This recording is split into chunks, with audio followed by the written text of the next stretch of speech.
All right, welcome, David. Thank you for being here on Leviathan News today. Thank you for having me. Great to have you here, man. So this is your first time here, and your project USD.ai is really doing something interesting. I had kind of seen this pop up on my timeline a few weeks back, and uh, normally when I hear anything about stablecoins that's not like one-to-one treasury backed, I'm like, okay, well, it's going to be a little strange because we've seen a lot of blowups in the space and a lot of like failed stablecoins that have kind of tried to collateralize uh, the value of the stablecoin one to one with some like non-liquid assets. But in your case, you guys have really come up with this like cool novel structure that allows you to turn like revenue generating infrastructure such as GPUs, telecom nodes into like on-chain collateral that creates high yield synthetic yield, right? Um, and so we're going to cover that today. I'm really interested in how your infrastructure credit model works, and just how you're integrating across all of DeFi. It's really cool. But before we get there, let's talk about you, man. Like, how did you get into all this, and like, how did you get down the path to launching a USDAI? Yeah, it it started, I guess, uh, with specifically this project. It was a culmination of like two experiences over the last few years. We used to run this project called MetaStreet, which was originally designed for low liquidity collateral Hmm. as our big focus, specifically focused on uh, assets that just didn't have a clear price. And What, what that kind of, what kind of assets would those be? Everything else that's not a coin. So Hmm. anything that's not ERC20. Right. So it's majority of the assets in the world. You deal with assets that aren't made for liquidity. Like I think that's what crypto really is. A crypto, and that's why people refer to DeFi as a money market. And I'm like, if you work at a money market in an investment bank, it's called back office for a reason. It's like specifically things that aren't very productive, that focuses on liquidity and not really focuses on productivity. Majority of the assets in the world that generate value is liquid by nature because they don't prioritize liquidity as a structure, but prioritize its own productivity, the cash flows, its use cases, and stuff like that. Right. So if Um, I uh, if I own like 1,000 acres in Puerto Rico, yeah, right, that's not really a liquid asset, but it's definitely worth something, right? yeah, you can cut it up within its own like structure as like, oh yeah, you have a million shares of it. But in terms of it in of itself, things that are just less like a lot of houses together, right? You can cut up a single house equally, but then once you start comparing them between different things, it becomes non fungible. Mm. So yeah, that was like originally Meta Street. It was like Wall Street for the metaverse kind of metaphor. And we originally started looking at things that were on chain that were liquid. There weren't that many things because everything on chain generally is liquid and it doesn't really prioritize productivity. It prioritizes liquidity. We were looking at NFTs, we were looking at GameFi, and then we started looking at RWAs, and we kind of went down this path of I guess the computer science metaphor would be instead of looking at things through a functions based lens, which is like Aave and many other DeFi mechanisms, we looked at things from an object oriented point of view. And there weren't many things on chain that were actually productive. But if you take a step back of like what are the best businesses in crypto, it was exchanges, it was stable coins, and I think Athena kind of combined both of those together into a yield bearing dollar. And then the next category that crypto's really has been really good at is hardware. Like think about Bitcoin. Bitcoin, the rewards it like emits every year, and how much like debt has been issued to capture that yield and secure the network, is well over like 25 billion, maybe even $50 billion of hardware, and many cycles like through and through. And that's why that was kind of like the original thesis around many of the Bitcoin mining public companies. They kind of uh, innovated on the convertible debt structure and stuff like that to make this all possible in 2013 and on. And that's all off chain. Like all of it is, even though it's very much a crypto native product, it's a crypto RWA that's been represented in the public markets. So that's kind of like the other, I guess, two pair. If Athena kind of solved the exchange and stablecoin combination, we're trying to solve the hardware and stablecoin combination as well, which I think crypto is very good at. So it's not a new concept. It's just rehashing a lot of the familiar things that has existed in crypto. What crypto has always been very good at, which is scaling hardware and also scaling that distribution through a stablecoin or a synthetic dollar product. So before we get into the dollar product, can you talk about the just capital demands of hardware when it comes to both crypto and then this burgeoning AI Yeah. sector? I don't know anybody in any sector in the world that would finance equipment with equity or prefer to. You look at pretty much every single hard asset sector, from real estate, airplanes, automobiles, equipment, even Bitcoin miners. Right? Like there was a time where all Bitcoin mining, when it went from like CPU to GPU to ASICs, there was like a short period where people were just financing with equity. But it just didn't make any sense, right? Why would you um, sell like equity in your company to raise cash and use that cash to buy an asset that appreciates in value over time? You definitely need to debt finance it. Like imagine solar panels without loans, it just wouldn't be an industry, or anything like that. So it makes no sense to me that you would have industries that's equity finance, and that's why even in the GPU space, like people either have to rent or they buy, or they're big enough where they can issue debt against their company to buy hardware. Otherwise, buying a GPU with just cash is not a good idea. Much like buying a house with the cash. Can you imagine if everybody had to do that? Wouldn't make any sense. But doesn't that really isn't it a downstream effect of the volatility inherent in crypto assets in their current state? Yeah, That like that's what. if I'm a lender, right, and I'm giving you $1 billion to go out and buy hardware, uh, it it makes sense for me to not do debt financing because maybe the price of Bitcoin goes down 80%, and then you have funding issues. And while I may be like first in line, like maybe it's more preferable for me to get the equity. That was certainly true for companies like 21.co. Actually, our CT used to work there in 2013, where they didn't actually think about the convexity risk with the underlying performance. But GPUs are not like that. GPUs have many use cases beyond just a single coin correlation. And that's kind of the core difference. So we wouldn't ever lend to an asset that specifically is tied to a single coin. This is actually why Mm-hmm. we wouldn't lend to Bitcoin miners or stuff like that. Frankly, like our large priority, even though we're like exploring other assets as you were describing earlier, is primarily in the compute space because it's wide diversity, deep capital markets, and generally like large um, like holder base and demand for the underlying asset. And it's arguably the most important commodity in the world today, more so than oil, in my opinion. Um, so yeah, that's definitely true. And for if you're talking about Bitcoin mining loans, but that's also where the innovation really happened. Like convertible debt was really well explored by the early Bitcoin mining companies in the public markets. It's kind of why Microsoft kind of exists today. He was looking at these marathon loans and these other things. A lot of them done by Galaxy and stuff in the early days to innovate and solve for this true capex story. Right, there was a big capex need by these companies. There was a yield to be generated and why the yield should exist. And then they innovated on the convertible debt structure in order to make it widespread. And TradFi loved this. This was a crypto RWA that they really liked the exposure to because it was something that just didn't exist in the real world. And that's why people were interested. It's the same story with Athena, right? Like perps yield doesn't exist in the real world, but then they want exposure to it because it is a yield that doesn't exist, that they never heard of before. Kind of like Circle too, right? Something new, something that just a stablecoin business didn't exist to be traded in the public markets. Kind of Coinbase, but not really pure play. That's why it trades at such a high premium. So going back to it, yeah, like it's certainly true for, and I think the mental model of Bitcoin mining is how people usually compare the GPU space, but it is very diversified and different market, and every single AI company in the world uses these assets.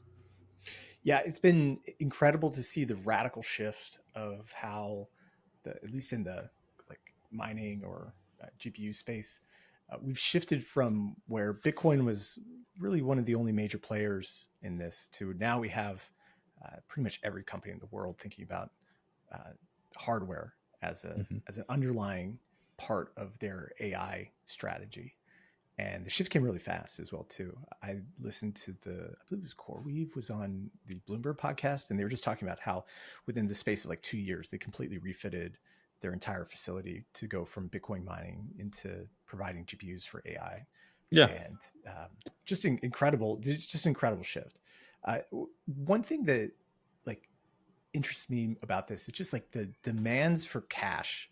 It doesn't really matter if it's Bitcoin mining or GPUs. Like demands for cash are never ending because the chips are always getting better. there's always more demand for this type of compute, and just building these facilities are expensive, capital intensive, hardware intensive, um, and once you start them, you have to refresh them every, I don't know, 18 months to 24 months. Like they don't have a long shelf life.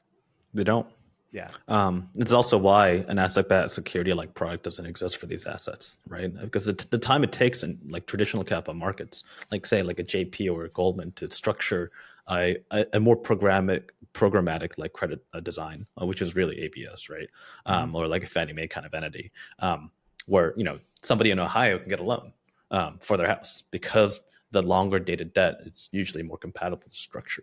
But if you're looking at stuff that has shorter half life, where the cycle, like life cycle management has been continuously updated and it's so short term, inventing a market where it has deep secondary markets for that debt doesn't exist, and that's why an ABS solution doesn't exist for this kind of market.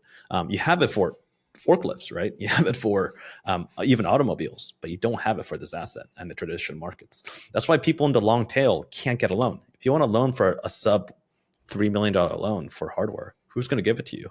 Yeah. You're going to talk to like a very aggressive like small credit fund with insane terms, because they're exposed to your risk for the entire term of the balance sheet. When JP Morgan gives a loan to a small consumer, right? It's not they don't hold that risk. So as a result, they have to diligence the hell out of those guys. It's just unscalable. This is the same reason why P2P didn't scale in crypto. It ended up being P2Pool because you're kind of abstracting that risk position away. And once you make that risk position into a tradable position that's like credit based and priced, it's the same thing that happened with Michael Milken era, right? Like you start having like a massive explosion of use cases to kind of emerge. So there is no priced risk financial instrument for GPUs that exists to help scale the long tail, to help scale things beyond just CoreWeave. CoreWeave is certainly big, but the long tail, once aggregated together, is way bigger. It's like looking at the entire US debt market versus a single office loan. For its entire U.S. Mortgage industry than just a single asset. This only emerges from looking at these assets from an asset perspective, not from a business perspective. So looking at GPUs for GPU's sake and how GPUs are valued, rather than looking at individual borrowers and looking at the largest individual borrowers.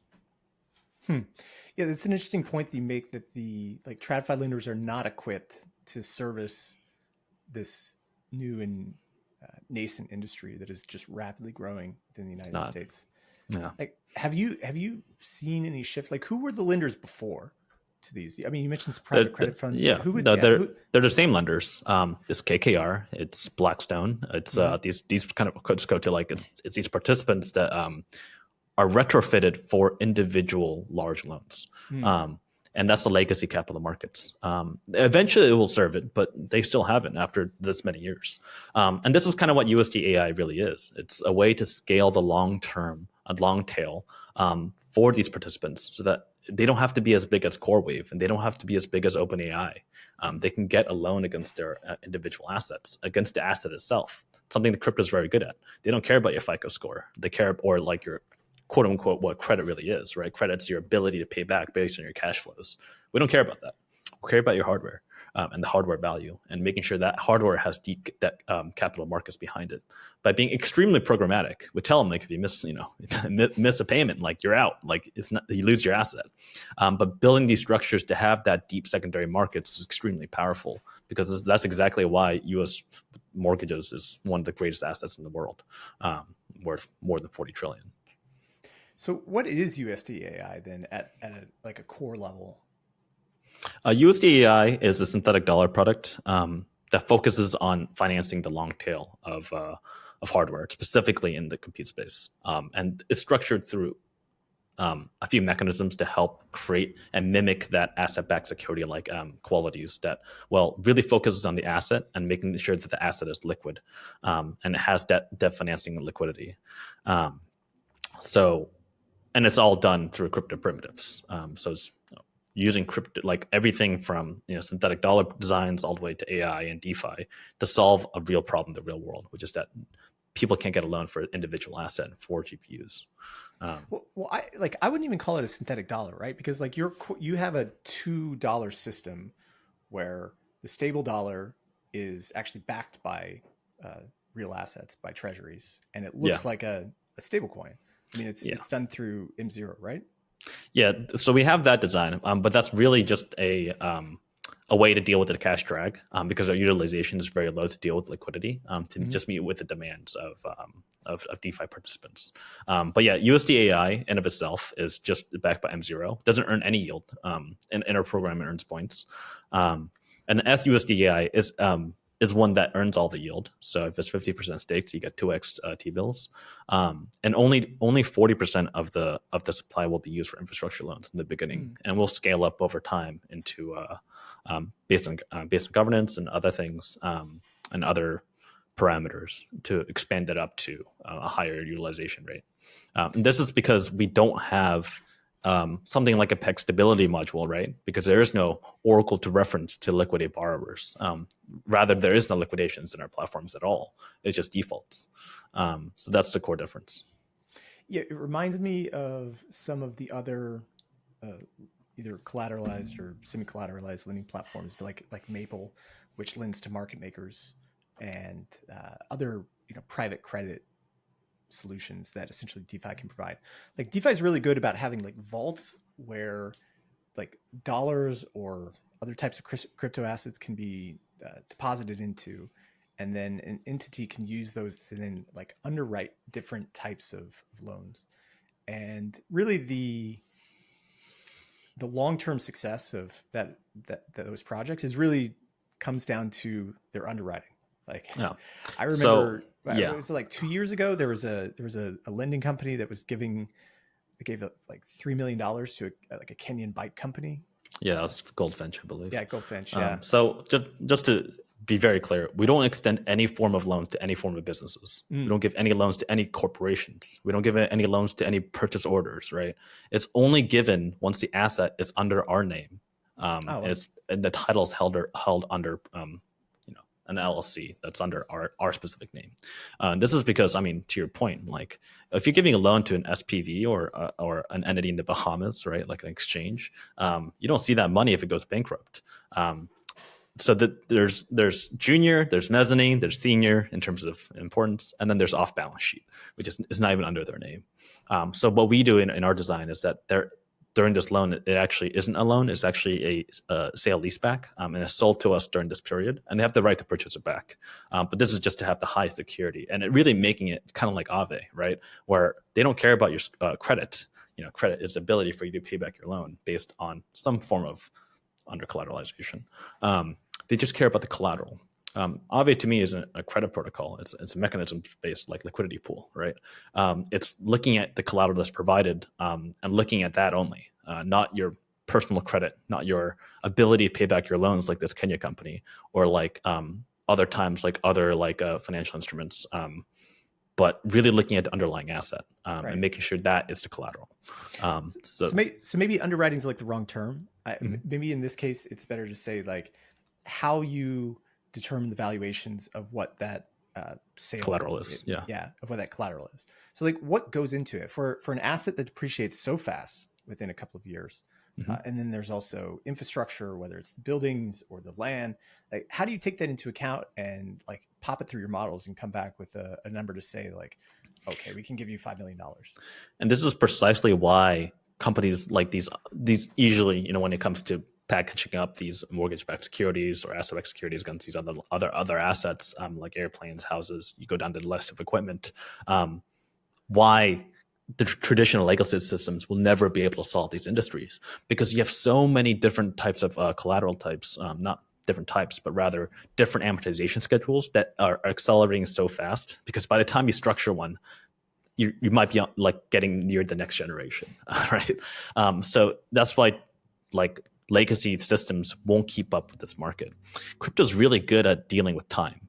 That's kind of like the purpose of the blockchain, is that it can deal with like live pricing of underlying assets based on either preset or current valuation systems. So for us, the appraisal is certainly important, and that's what most people are used to, is the mark to market.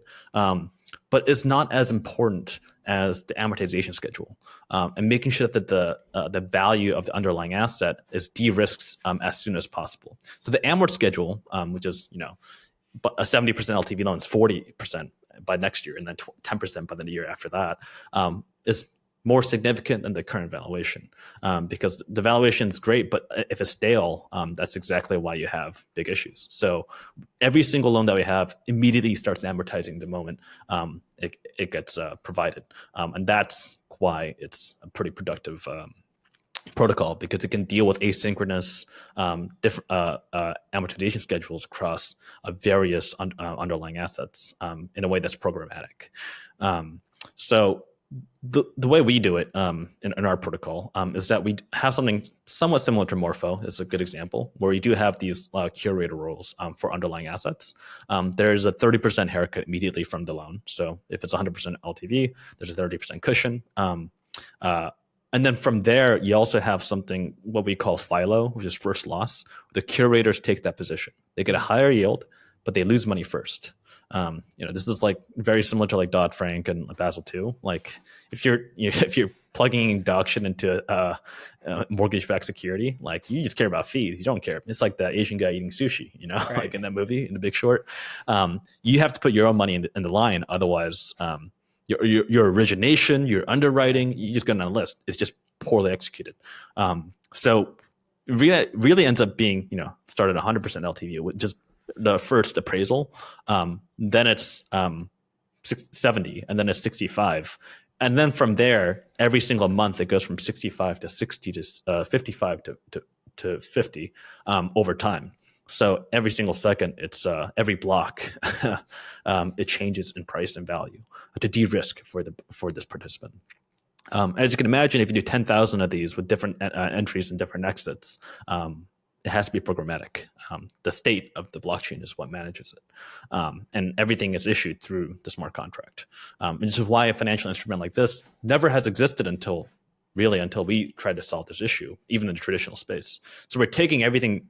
Like, by the way, all these loans are represented as NFTs. So we're taking like NFTs, 4626, stablecoins, AI, DPIN, tokenization, and all these things together to solve a problem that's fundamentally unsolved in the real world, using blockchain, or specifically DeFi.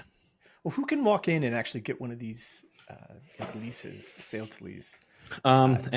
Anybody with the hardware that is that has it. The hardware has to be insurable. That's the first thing. So we have a mechanism that we created out of frustration with many RWA platforms. You talk to like these RWA platforms. They're like, yeah, we have this SPV somewhere, and we tokenize and we hold it in there. And I'm like, what?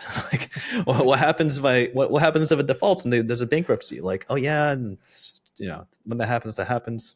And we go into bankruptcy or like something like that. I'm like, makes no sense. It's why everything is put under our name, right? So we have something called Permian Labs, which is I'm the CEO of. It's the holding co for pretty much all these loans, and it's not really held under our name. It's held something called a bailment contract, which is that off balance sheet I talked about, where the ownership, the sale leaseback idea that I talked about, where they take this asset, they come to us, the underlying asset is then put under our name, and we have a master insurance policy. We use a company called Evertas. They insure 20% of the hash power for all Bitcoin in the world, and they also do HPC.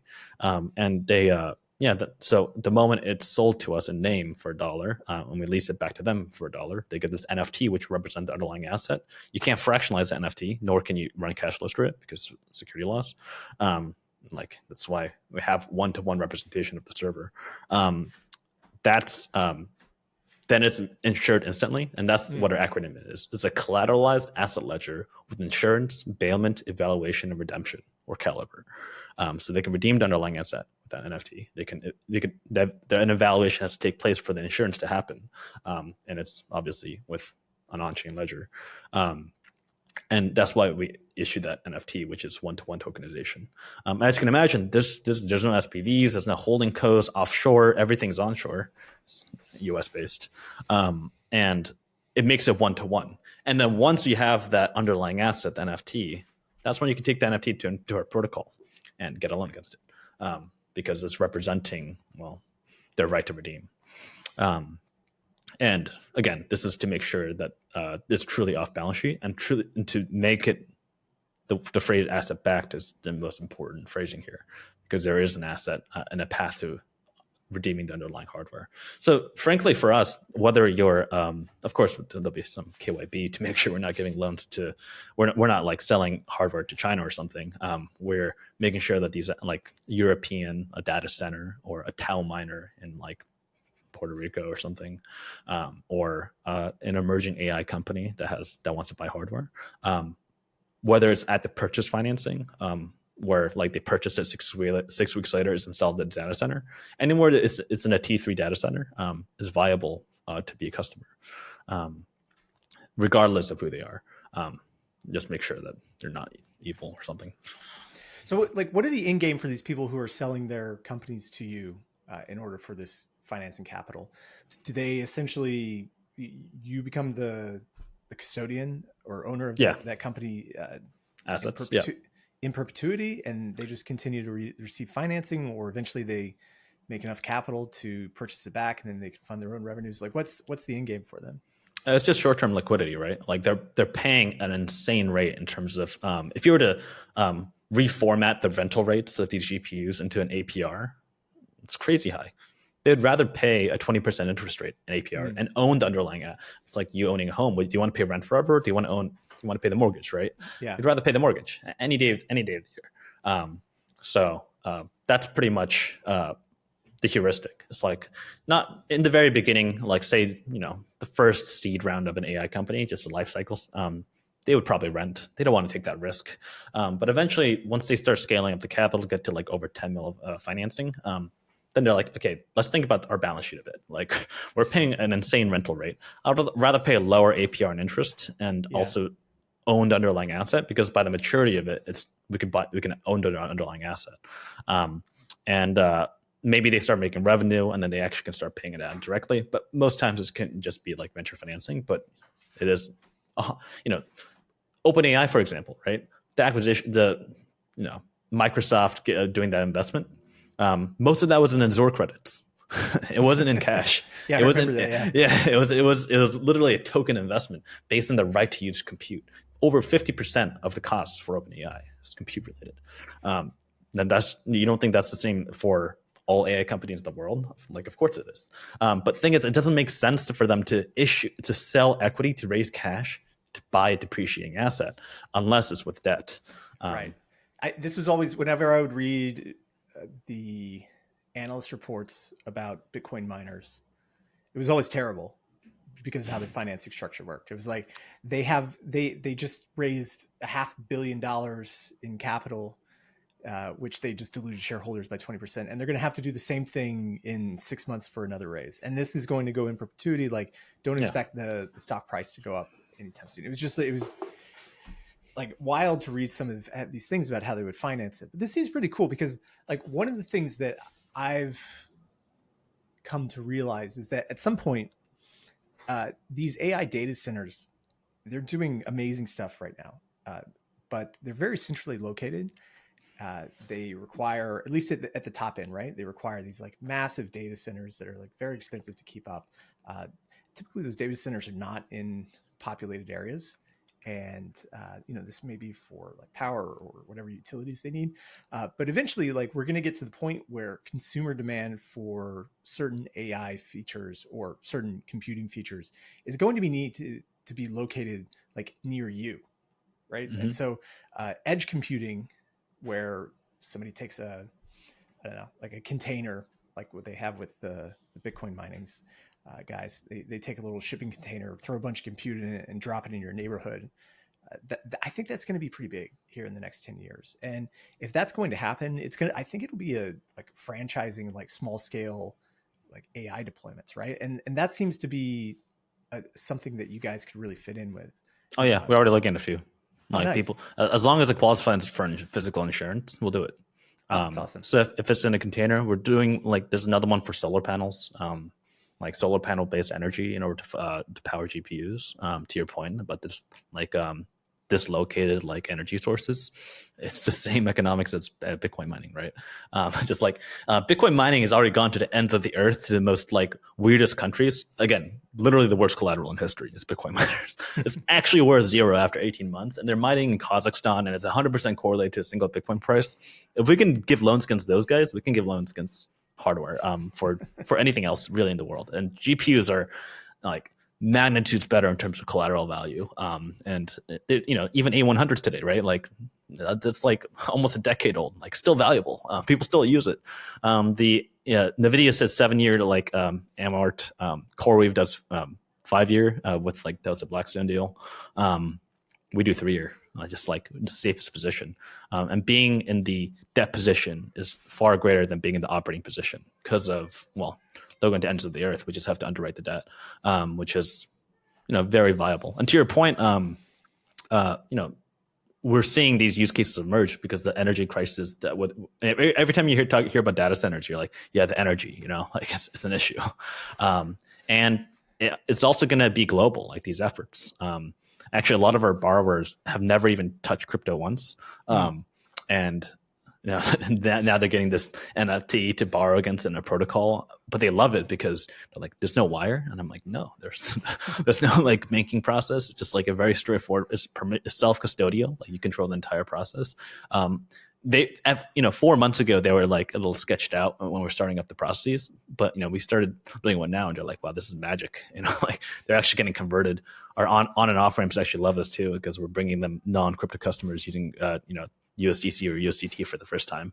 And the Circle pump also helped with the conversions. They're like, oh wow, it's a real business. It's not some sketchy. And the Genius Hack coming as well too, right? Exactly. Less so that they just see Circle price pumping. They're, oh, it's a real company, right? It's certainly that too, though. People are, it just makes sense, right? Like if it's a globalized movement, you're seeing compute now being in Singapore all the way to Germany, right? It can't all be in West Texas. And a lot of these facilities are in existing data centers, but they just need financing for that specific GPU. We won't do a loan to the data center. We won't do a loan to the energy yet. We're really just looking at things that have collateral value, which is the GPU in and of itself. A lot of people say it's not worth anything 3 years out, but I'm like, it certainly has value the next day, and the next day after that, which is how blockchain tracks value, which is it's sequential based on a series of blocks. And we track that and programmatically. So what's the total addressable market for this long tail lending? Like you're talking about loan size, like $10 million and under. CoreWeave at one point was small too. Like every single, we're looking at CoreWeave as the biggest comp, certainly. Like, oh yeah, this is the biggest deal where it came out of nothing. Oracle has like, I think it's now technically bigger in terms of compute resources or allocation of compute globally, but the long tail is bigger. It's always been bigger.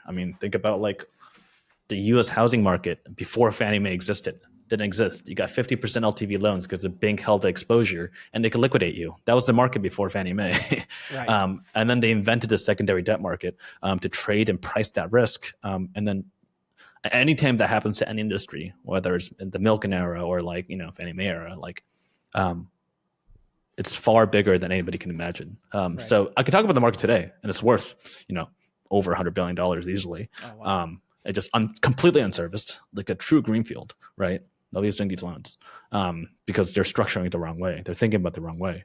They're not looking at the asset. They're looking at the credit, which is an incorrect way to look at the underlying asset, as proven by every other asset-backed security market that has ever existed.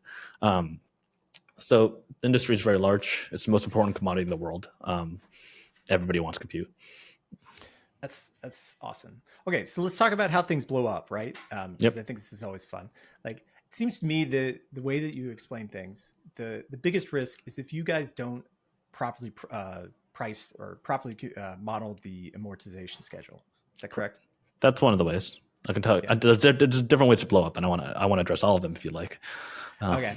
You've talked about insurance. So if there's some like natural disaster or something and there's a flood and all the GPUs get flooded out, you said you had insurance, but that's covered in the costs. 55 to 70 bips. So like how else can things go wrong?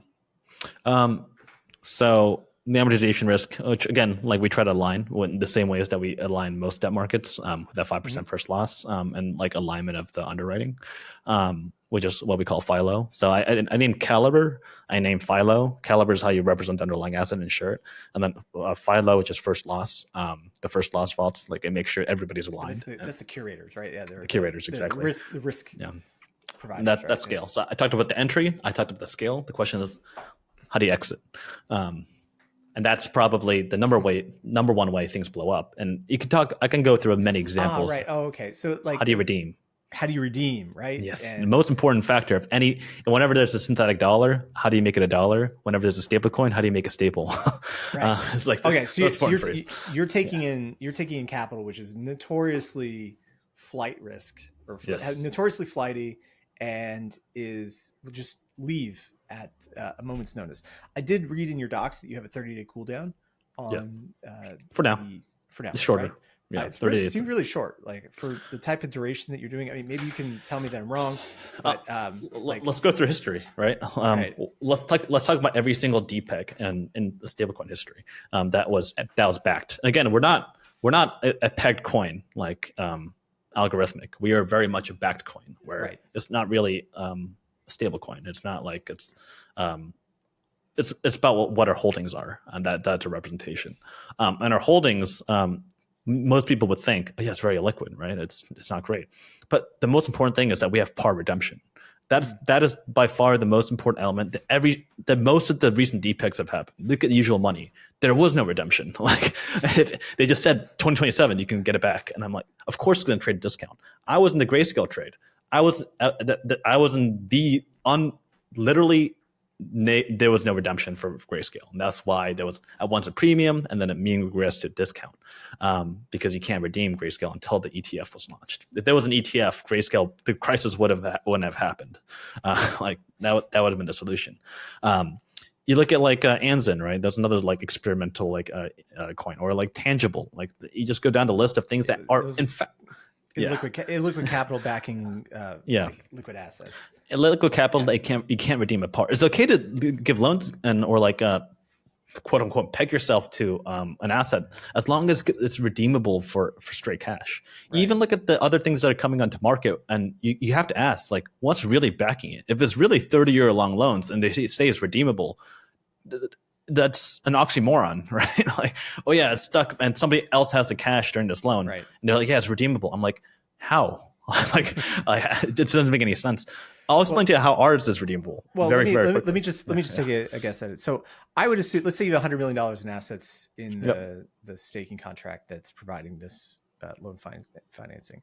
I would assume that if someone says, "Hey, I want to take out $20 million," which would be a sizable chunk, and maybe even more than that. You said you're only having 40% of the assets actually go to the loan financing at the moment? In the beginning, yes. In the beginning, right. So like 40%. Let's say there's a 75% drawdown in the cash, right? So you're actually going to go like under what you would need. Because at least in my mind, and you can tell me if I'm right, is that I would think that you would have enough time within those 30 days, which is required to unstake, to go out to like a bank or other lender to be able to secure enough cash to be able to handle deposits, and we wouldn't because you have the assets, or you wouldn't have enough time. Okay, no, we wouldn't do it. We wouldn't take on that risk. We would let the market price it, and I'll explain to you how it works. So that issue to the rush to the exit, right? That can invariably happen for anything, for any asset in the world. It's not just we're not saying that we are a stable coin. That's actually a word I avoid. I think it's going to be a regulatory term soon. I think it might actually be now. We're a synthetic dollar. Things that try to have mechanisms and arbitrage venues to repeg, where it's profitable to buy things at a discount and redeem at par. That's the most important thing. The question is, how long does it take? So we want market forces to drive the underlying asset back to this numeric value, right? Back to the 1 or 1 plus yield for SUSD.ai, which is what we're going to talk about here. USD.ai is always redeemable for underlying asset anytime, because it's just T-bills. But SUSD.ai is the one that's exposed to those longer term loans. First off, let's assume that the 40% utilization ends up being 100 because 60% is redeemed. Just Let's go with the example. At that point, we have something that we invented called Q-extractable value. So in the example, let's say 70% went to redemption out of a 40% utilized pool. There's 10% extra demand. So what happens at 100% utilization, and by the way, obviously stop giving loans after anything. Once it's like 45% utilized, we stop giving loans programmatically in terms of the protocol.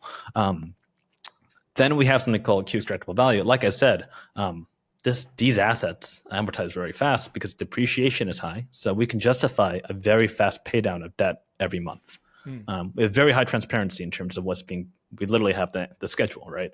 So next month, you know exactly how much is going to be liquid. Say it's 5 million is going to be liquid next month in February, in July. And then 5% is going to be liquid in August. Now, the question is, how much are you willing to pay to be first? We use something that's the reason we call it QEV is that it follows MEV. So for reference, like our team used to do MEV as well. There's, Flashbots has something called MEV Boost. It's part of the PBS like kind of concept where you put in a sealed bid to how much you're willing to pay to win the liquidity block. Or like the block production on chain. And so we have that same metaphor, like, hey, you know exactly how much is going to be available. The question is how much are you willing to bid to have a percentage of that liquidity? So it's Q extractable value. Cool. Yeah. So it deals, we don't have that liquidation PSM system where it's a mark to market like Aave does, where like, hey, it's utilized, so you just start liquidating people in order to get back to, or like interest rate goes really high in order to justify to go back down. Because there's no oracle in our sense. Instead, what we have to deal with like high traffic events is that you just have an auction to deal with this because of that visibility into the future that we have. And this only really works for things that have par redemption liquidity.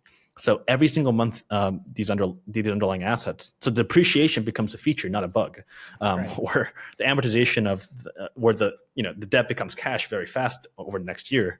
The question is, how much are you willing to bid? So this is how we like elegantly deal with these high rush to the exit events. Is that you just start having traffic fees. Now, why not have like other like longer duration options instead of just like the fixed 30-day exit? Like let's say I love your business. Let's say like I'm happy to give you my money and I want you to take my money for like a year or like let's just say the max is a year. I want to give you my money for a year. I don't really care if it comes back. I know you guys are doing great things. I fully believe in the financing that you're doing, and I'm okay with that. So like I want to be in for a 12-month duration. I'm happy to express that by not being able to redeem my funds until 12 months later. Yeah, you could definitely create structured products on top of those for that, kind of like Infinify. Yeah, yeah, exactly. Yeah, exactly like Infinify. Yeah, but that's not our core business. Right. I'm sure we can collaborate with them down the road for that kind of business. I'm dealing with par redemption liquidity. Right. But that's what I'm talking about. If you have that longer duration, you now have a capital buffer because you're only doing like 60/40. You now have a capital buffer to be able to have the redeems on the front end. That's a structured product on top of us, but it's not something we have to necessarily build ourselves. We're trying to build the core mechanisms in order for that market to exist, which you can just aggregate all the QEV fees that you would have earned otherwise from other people paying over a 12-month period and then issue that back to the user. So all of the time in that auction, the sealed bid auction, where does the fees go from that auction? Like I'm paying 80 bips to get the fuck out. I'm gonna leave right now, and I'm willing to pay this much. Take me off the Titanic. They think, but even though it's very good collateral, right? The collateral value hasn't been impaired. It's just that there's a liquidity issue. The NAV is NAV. Doesn't necessarily mean that the secondary pricing is correct. I'm gonna get this at par across 3 months. So I'm willing to stay in the pool. So you can aggregate all the QEV revenues. And then redistribute to all the holders, and then you can create a structured product around that. But again, we're primitive creators. We're not trying to create instruments on top of us yet. Definitely open to entertain that idea. Okay, so the next thing I want to talk about is the dichotomy between the company associated with USD.ai and then the token. Securities laws, whatever. Like when you buy these companies, the token holders don't own the companies. Hardware. We don't buy companies. Oh, sorry, you buy the hardware. Well, the companies have the hardware, right? Or you buy the hardware from the companies. I'm gonna lease it back to them. They're the operating, right? Yeah. So how does that dichotomy work? So obviously the revenues come through into the token, but how, or in back into the Protocol, the not the staking token. vault, the Yeah. staking vault. But like, how does that split work? Like, what percentage of those revenues go to the vault? There's obviously an off-chain company that owns some things. Yeah, Like, the you could, off-chain company doesn't. That's just the custodian, effectively. It's not. right? That's not actually running the revenues through it. That's just a holding co, which issues the NFT, which is viable for the borrow. We'll eventually whitelist more. It's just that these are the benevolent counterparties. So the person that's leasing, though, like, what do they pay with, and where do they pay? They pay back directly to the protocol. Oh, where they bought it from. Yeah, direct to the protocol. Yeah, oh, we were very on chain, frankly, like more so than than what people think. It's just that this one step, like anytime there's off chain to on chain, there's one trusted counterparty that has to exist. It's like this, unless it's truly on chain native. But we looked at the metaverse, didn't work out. So we had to find real world value in the real world. But yeah, there has to be one counterparty for sure, and every counterparty exists. Like Athena Labs for Athena, that's the counterparty for Cefu, or even like Circle, even Tether. There's one counterparty that is the representation. So how do you see like governance getting built out on this?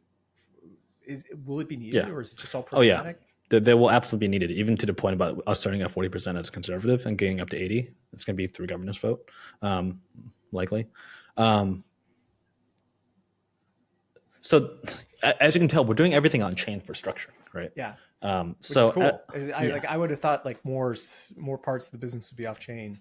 No, but because the person who's taking the loan or taking the lease is actually paying back directly to the contracts, that abstracts a lot away. It's so cool. Yeah, and that's kind of the issue you're seeing with people tokenizing securities and bringing it on chain. Is that what if Blackstone or these other guys, or what if they decide to raise the fees? What are you going to do? They have the power, right? Yeah. If Apollo wants to raise fees, what are you going to do? That's like a meme. It's like, what are you going to do about it? Nothing. We make sure that there's no counterparties for this. All the fees are controlled by the governance, the structuring all the way down. The vertical control of this is the most important thing that you can have. I'm somewhat inspired by like Constantine from P2P Validator and Lido, right? He controls the staking business, and then he controls the distribution business, origination, structuring, distribution. If you don't control the entire way all the way down, who has the power in those bilateral relationships? It's the gap. There's like a Wes Anderson movie that just came out that just talks about this gap. Like, in the supply chain, who's going to control the revenues? Yes. Yeah, exactly. And that's the same thing. I saw it, my wife and I went and saw that movie. It was great. Like, it was probably the most like Wes Anderson movie he's ever made. Very slow pacing, but like I thought it was funny. Like, it hit a lot of topics. I think we're like the things that we like to hear about, like the business. All the, it's very esoteric. But I remember the gap, like. Who controls the gap in the RWA chain, supply chain? Like, if it's not quote unquote securitized, we're not really securitizing because there's no like third party that's deciding the appraisals. We have these curation systems, so it's not really securitization. The economic benefits of the securitization is being realized through like as USD.ai, but it's not securitization. It mimics it in a way that's not like a third party like Goldman doing that appraisal system and like structuring all this. It's done programmatically with a smart contract. And as a result, who controls it? It is technically a structure that controls the fees. Thing is, it is technically all the people that control the governance. The fees are flown through it, flow through that decision process. So because we have that vertical process, the vertical stack being controlled from the origination, structuring, and the distribution under a single governing body, there is no gaps. Is there a way to take this model and apply it to other verticals? Yes, if the depreciation is good enough. Again, the depreciation and the amortization is a feature, and it's like depending on how fast the loans straight line amortize in terms of near-term liquidity is exactly how things repeg. We wouldn't have done a synthetic dollar product if that wasn't true. If it's too long of a process, you wouldn't do this with like mortgages, right? No, like 30 years out. No. Yeah, and that's TradFi is already good at it. Like I don't really see a reason why you should bring TradFi stuff on chain. Nobody asked for it. No. And it's such a small market. Think about it. Like it's like a less than 100 billion. That's like one fund in TradFi. It's like it's nothing. I want to see things that are just spawned out of nothing. Like things that crypto like was really good at. That's why Athena was so cool. Like it was perps that just didn't exist in the TradFi world, and we should be dumping our yields to TradFi, not the other way around. We shouldn't be taking dog shit like yield that nobody wants and absorb it. We should be taking things like Bitcoin mining loans, bringing TradFi. They love it. That's already mature though. It's already 10 years old. Something like that that people want to get exposure to. And for us, we're solving something that TradFi can't solve. It's exactly what they want to get exposure to. Does Athena fit into this at all? No, I just use them as like very high inspiration kind of product. I also have an investment in it, so I'm a little biased. But yeah, I mean, a lot of our inspiration in terms of this synthetic dollar product was from them. You don't necessarily have to make the basis trade a synthetic dollar, but it scales much better if you do. Right? Technically, you could then basis trade yourself. Just bought ETH, shorted it, using that as collateral. It's very doable. But once you start scaling it, making it available to everyone else, that's when capital markets form very fast. The only issue is that when it comes to money markets like crypto, is that the yield arbitrage is back to prime very fast. It's only when you start structuring things that are very productive, like GPUs, like AI, that's when yield scales linearly along with the capital markets. The yields will continue to be double digits for this, much like how it's double digits many times in real estate, because it's productive collateral. Yes, money markets versus capital markets metaphor. ICM is a scam phrase. There's nothing about capital in ICM. It's IMM. It's internet money markets. So, yeah. No, I was just thinking, like your point about the depreciation makes a lot of sense. Like I was thinking about like what are the types of industries could this type of model like work with? Like my friend does private credit for in real estate, where they're doing like hard money loans that have like a life cycle of like 30 days or less, Yeah. right? I'm just wondering if it's like applicable to those other things, or if you need like the hardware component to make it work. Like, not really. It just needs to have clear visibility toward liquidity because we're in such high proximity to very fast money markets. So if it's short-term loans, that could be interesting. This is kind of why like Maple works, right? It's only like 90-day term for a lot of these loans. So like, yes, if it needs to repick, it can. So that availability is true. But yeah, it's when you have those maturity of 2027 kind of products that it just breaks because they've completely ignored the main point of crypto is very fast, very quick. If a lot of people want to unwind, you have to make that possible. You can't just ignore it. Yeah. Well, I think it's more about like it's always about the settlement assurances, right? So yep. like precisely, that's a better way to phrase it. I would think it like if we're talking about like financing, which we are here, like one of the things that I've heard about recently is that companies that deal with oil and gas, like when they pull into port, there's 3 different changeovers between the ownership of like who owns the ship when it's at port or when it's out at sea, versus all these different places. And so you have to like insure the ship at different times, and then like money has to be passed over. They're usually using lines of credit. It's incredibly complex, but we've done another product that was actually for watch dealer like Liquidity, which was very short term, like sub 30 days. And it actually did work. Like sometimes the watch dealers default, but we have a massive like haircut, so we ended up never impairing the value of this stuff. And we did the tokenization of the watches itself, like luxury watches and like Miami, as like one of the like precursor products to kind of leading into the sector. Thing is, nobody in crypto wants that exposure. Like it's just like it's yield that like is cool, but selling at the end of the day, you're selling yield, and you're selling yield from something cool. And perps is fucking awesome. Bitcoin mining, that's a capex story. The story is is why it's there. And it's also why the yields are very high. And but my point that I was getting at is like if before, even with the watch business, right? If you're doing all this stuff before, like you'd have all these lines of credit and insurance that kind of has to get flipped over. And now that you have stablecoins, like when the dollars pass from into the contract and then out of the contract, that's when it's settled. There's no having to deal with banks. There's no having to finagle who owns what where. It's programmatic in that sense. And it doesn't really matter if it's this type of CapEx funding for GPUs or your watches or oil.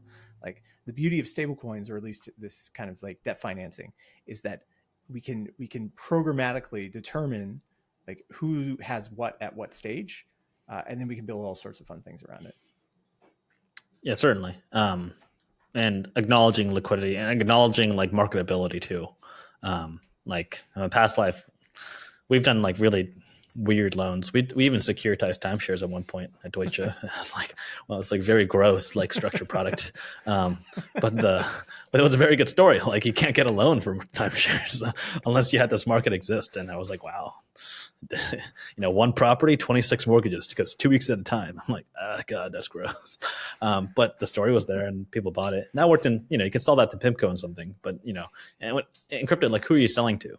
And yeah, I guess like I think people have to be reminded that you are selling to crypto native participants, and they want to do something that they understand. And people did understand. The yields I talked about before. I don't want to repeat them too often. When you talk about things that's really outside their sectors, they actually don't convert. Maybe TradFi might. So you would have to find a problem in TradFi, try to solve it, and then bring TradFi capital on chain, which is like a long term solution. But oftentimes is the capex or TAM big enough for it to be justified? And if it's not big enough, then maybe it's not worth tackling in terms of an on-chain protocol and going through those hurdles. For us, we know our TAM's far too large in terms of opportunity that we can't miss. We just have to structure correctly. Yeah. When's launch? Our launch, it's mid-July is our target. We've been in private launch for a while. It's not really private launch. It's more like we're so conservative in terms of what we actually collateralize in terms of the pool. And I'll give a very quick explanation here why we have the initial deposits. None of the initial deposits, we call it the pre-collateralization window, is earning any points for all the listeners who are interested in maybe farming us in the future. It's that when you put in an order with Dell, with just chips, and it gets delivered to the data center, and then data center it's burned in. It takes 6 weeks. So we and then in order for somebody to use our protocol, when we do have these participants already lined up and already initiated the order, we're not making any yield during the process because no loan has been given or no like sale leaseback structure in order to get the yield. We have to wait for it to be installed and burned in. And that's why we have this pre-collateralization window, hence the private deposit phase.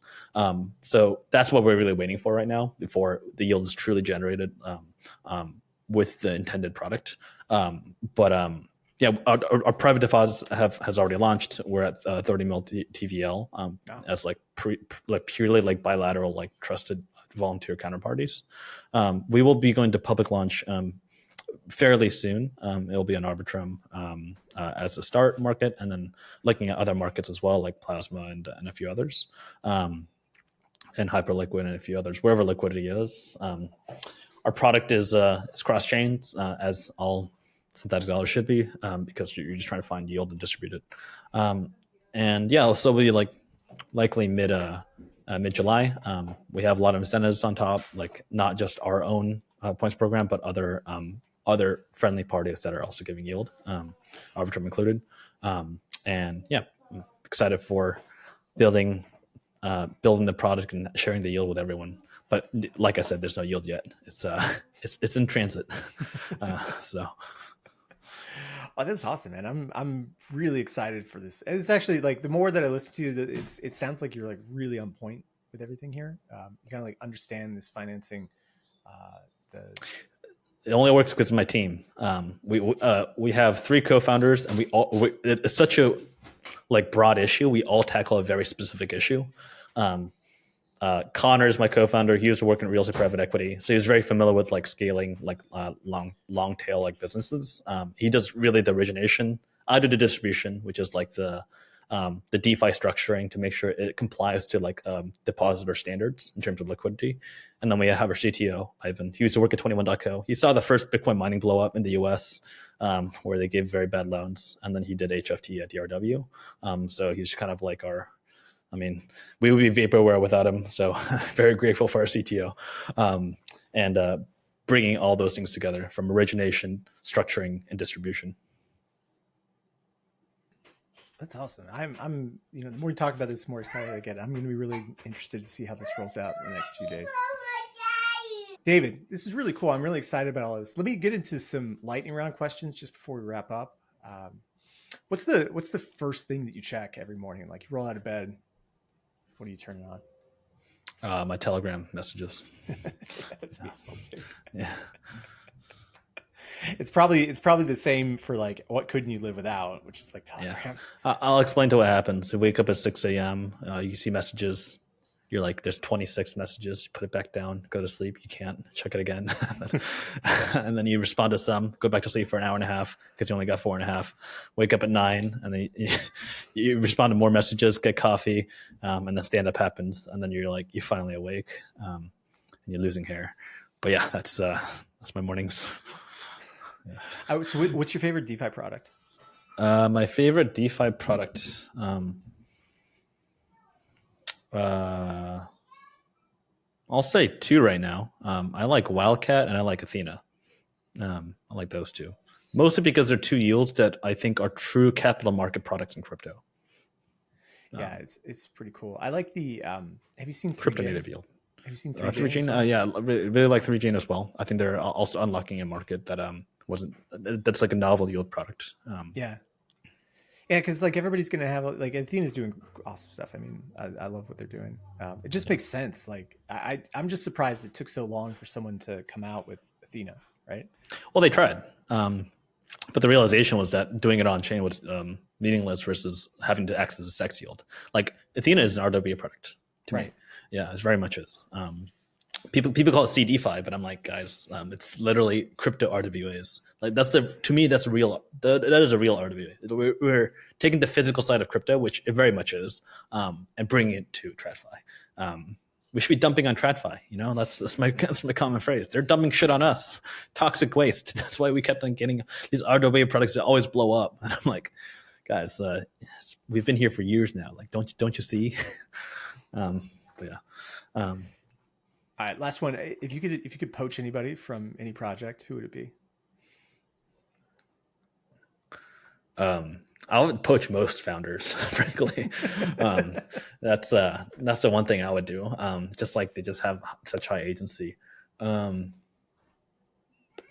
a good question. I don't really know. I feel like if I told you, that's jeopardizing my angle because I'm always trying to poach people.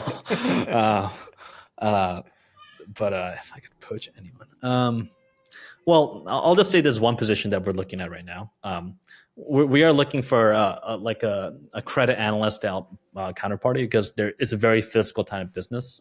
While we do decentralized underwriting for every participant, we are trying to onboard. I guess another crypto company is less important to us right now versus like just poaching somebody who's really good at scaling innovative like debt products in the real world, because you do have to sell to the borrowers in a sense, even though we ourselves might help originate in the beginning. So probably someone likely from NVIDIA to help with like the financing side, just like, hey, where are these participants and who are the good counterparties to start off with. So I'll just say that. This may have to be a big package to get them away from NVIDIA. Oh yeah. I mean, they yeah, probably. I got selling the dream, What do you think about these like AI bonuses of like up to 100 million? Like I've seen okay, 100 million seems like crazy, but most of the bonuses are in like the 5 to 10 million range. I think it makes sense. Mm-hmm. I think it's actually priced correctly. Every decade, companies scale faster from 0 to a billion. Like I don't think it's that wrong, Tim. I mean, it's because the world's getting globalized. Customer bases, revenues scale up so much faster. Are they like longer term? Maybe. But as companies get faster and faster built that are more and more valuable, which is a criticism about capitalism in of itself. It's like, yeah, it does like aggregate to a very few. The value of individuals in the right time, right place becomes extremely valuable. And their worth is easily, this might be worth $1 billion. That's the only time it would be worth $100 million contract. And I'm like, and yeah, it's a cheap deal for Meta, right? If they make $1 billion of value, like real value, 100 million is 10x. And I wanted to ask. Oh, right. Tell me about something that you've seen or used with AI or crypto or could be whatever that's just made it feel like magic. You know, like technology is supposed to be magic when you see it. It just does incredible things. I think a lot of it has been I think it's Google's revenues declining. really. Yeah, I think that's magical. I think that's incredible. I mean, think about Google. Like, it's like still 80% of the revenues or Right. plus is from search. Well, I mean, I haven't searched in Google for a very long time. I just use ChatGPT. For a while, I thought TikTok was going to be it because Gen Z didn't search on Google. Hmm. A lot, especially the younger versions of them, they just looked at TikTok. Like, how do planets have gravity? And just look at TikTok, and they'll tell you if it's short or long form. And now it just tells you the answer. So I think that's been pretty magical. It's a very like plain answer. Other VR things, AR things that I've liked. I mean, I'm actually very big into VR myself, so I'm very excited for the day when you can have generative worlds. So I use Apple Vision Pro a ton. So that's to me, it's going to be pretty exciting. It's also going to use so much compute, like in terms of what was actually possible. Um, You'll need those edge compute like box, like a trailer for your yeah, neighborhood. Yep. I think what's also been nice is that I've absolutely loved Fireflies because I can start automating things that just wasn't automatable before when it comes to like because product and engineering is mostly automated, but when it comes to like other things in terms of how to design like narratives, like in terms of business development, sales, marketing, now Fireflies turns that into like a very clean stream. Like things can be automated, things can be summarized. Even this, you can summarize yourself. Yeah. I think intelligence is like being rapidly commodified as well, and I think that's pretty interesting of a shift. It's not about how smart you are anymore.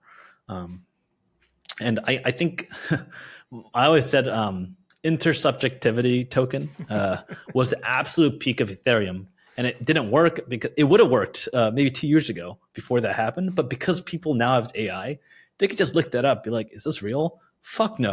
Like it's completely useless. It's just like this intelligentsia fetishism. I always like, as much as I like Flashbot's mechanisms, like, they made it MEV and all this stuff. It used to be called making money, like not MEV. So I don't, I really hate this gatekeeping structuring of like all this language being completely removed, and you realize a lot of concepts in the world are very simple.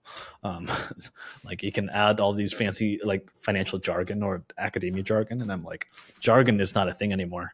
It's been completely dismantled. Um, so yeah, gatekeeping is no longer a thing.